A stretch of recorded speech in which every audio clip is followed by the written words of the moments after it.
한 가지 알아야 될 사실이 있습니다. 미국이라는 나라는 좀 특이한 나라입니다. 미국은 이 이민자 문제가 굉장히 중요합니다. 미국 대선이 불과 몇 달 안 남은 상황에서 미국에서는 가장 큰 이슈가 경제도 아니고 인플레이션도 아닙니다. 미국 내에서는 이민이 가장 관심이 깊습니다. 우리들 관심사야 미국의 경기적인 부분, 미국이 경기가 좋아야지만 수입을 많이 해주고, 우리나라는 수출 주도형 국가니까 수출을 많이 할 수 있어서 우리는 관심이 갈 수밖에 없고, 혹은 미국이 결정하는 기축통화인 달러에 대한 금리 부분들에 의해서 인플레이션, 물가율이 전 세계가 연동돼서 결정이 되기 때문에 우리는 이 두 가지가 관심이 있지만, 미국 내에서는 이민이 가장 관심이 깊습니다. 그래서 미국에서 가장 큰 문제가 무엇이냐라고 여론조사를 하면 2월 달에서 4월 달 석 달 연속 1위한 문제가 미국의 이민 문제입니다.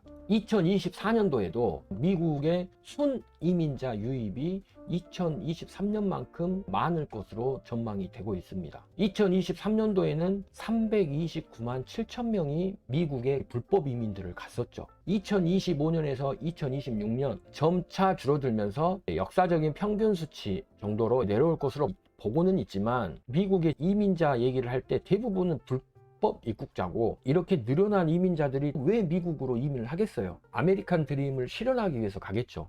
경제 활동을 대부분 목적으로 가죠. 이 늘어난 이민자들은 일자리를 잡아먹게 됩니다. 이렇게 이민자들이 많으면 기업의 구인 수요가, 이민자들이 많이 차지해버리면 기존에 미국에 살던 국민들은 일할 수 있는 일자리가 줄어들겠죠. 미국의 이민자 정책, 이민이 몇 명 오느냐의 문제는 직접적으로 미국 실업률에 결정이 되는 겁니다. 미국 사람들은 저축을 원래 잘 안 하고 수입이 들어오면 바로바로 소비를 하는 형태의 문화를 가진 데다가, 이민자에 의해서 자신들이 일하는 일자리가 쉽게 구해줄 수 있느냐 없느냐, 자신들이 해고를 당할 수 있느냐 없느냐를 결정해버리기 때문에, 민간 분야에서 보자면 이 미국의 이민자 정책에 따라서 미국 국민들은 자신들이 먹고 사는 문제에 있어서 가장 직접적으로 연결이 돼 있다고 생각을 할 수밖에 없어요. 이 미국 이민자 문제는 실업률과 직계되기 때문에 중요한 문제고, 이 실업률은 미국의 매크로